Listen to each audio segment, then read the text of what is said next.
Oh, colors. It's really good to have. There are some books that came out that published original wartime color films, photos of aircraft and other things, from World War II, and they're really good for seeing the actual colors rather than trying to. Oh, these experts are telling you that, oh, it's this color. You got to use this color and that color. And I know from, I've been in a military family several generations, going all the way back to the war for independence from the British. But specifically, my grandfathers that fought in World War II, and then one of them went on to catch the last year of Korea, and then he volunteered for 2 tours in Vietnam. Uh, but anyway, so I've been around military equipment all my life, and I know that for the U.S., the colors vary. They're not. Um, it's not standardized like in a lot of other countries where they have centralized systems, because the U.S. is a decentralized system, and then so this here's a these are Dodge ambulances, 2 different color greens. Now one might be a newer paint job, and the other one's a faded maybe, but even newer, the colors are not.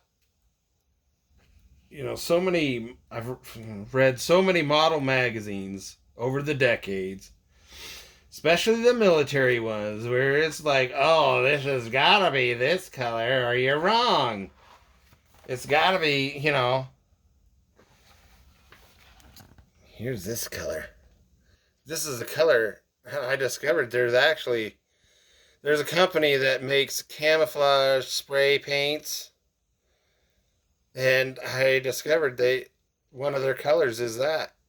They don't call it the color that this B-17 is.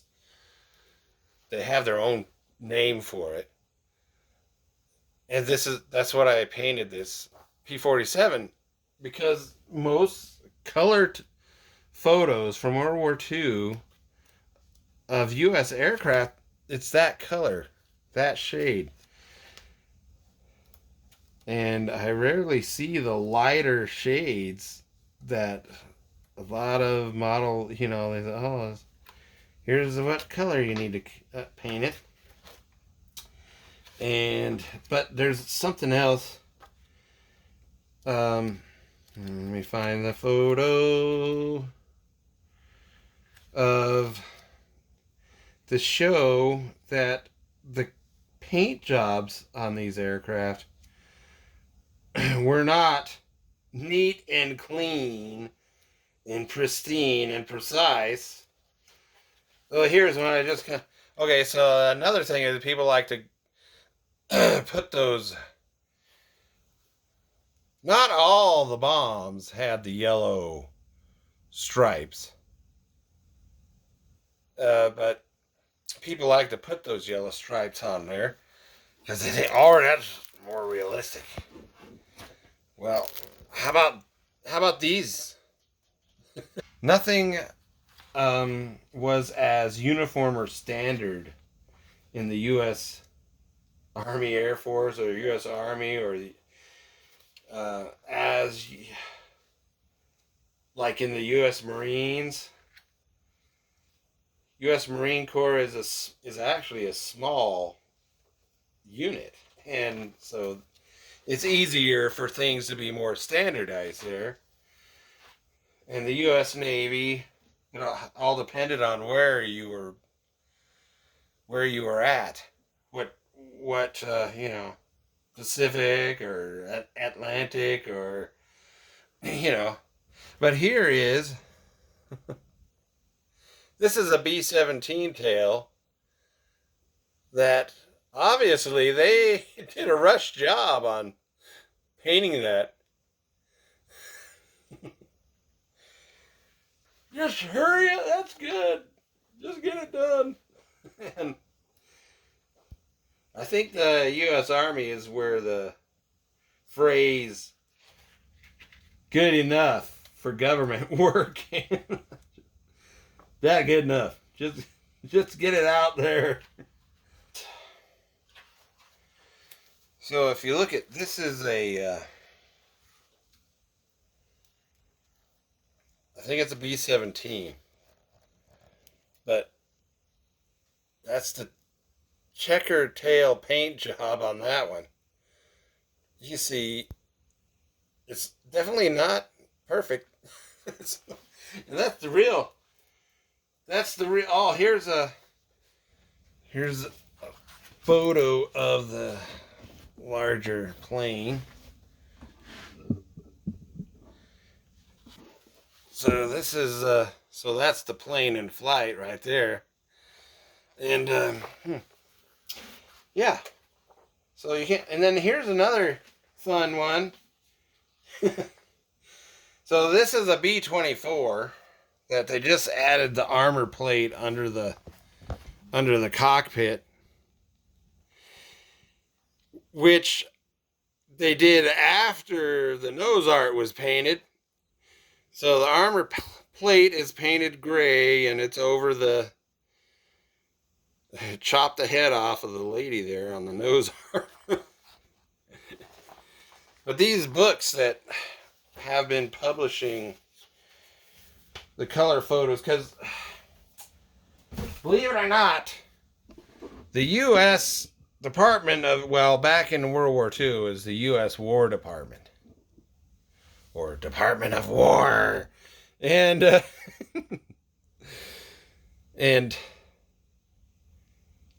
anyway, they classified the color films and color photos because they truly believed that the U.S. public could not handle seeing real wartime stuff in color. They really felt that psychologically color wartime film would be detrimental to the mental health of the American public. And so a lot of these color films and color photos were not ever released until 1995, the 50th anniversary of the end of the World War II, or the Great Patriotic War if you're in Russia. Now, before I leave you, let's waste some more of your time with these drop tanks, which are this is supposed to be a paper tank, and according to internet sources, the silver tank that looks like this is made out of corrugated paper laminated with plastic.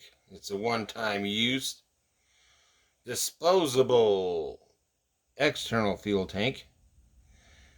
And I forgot to paint these ribs red. These are painted red right here. I forgot to paint them. But there's another tank that looks like that, but it's painted gray. And that's because Apparently to distinguish that it's a metal tank. It's made out of metal, while the silver one is made out of paper. Silver with the red on these ribs right here that I forgot to paint red. Ah, there. Now you can go.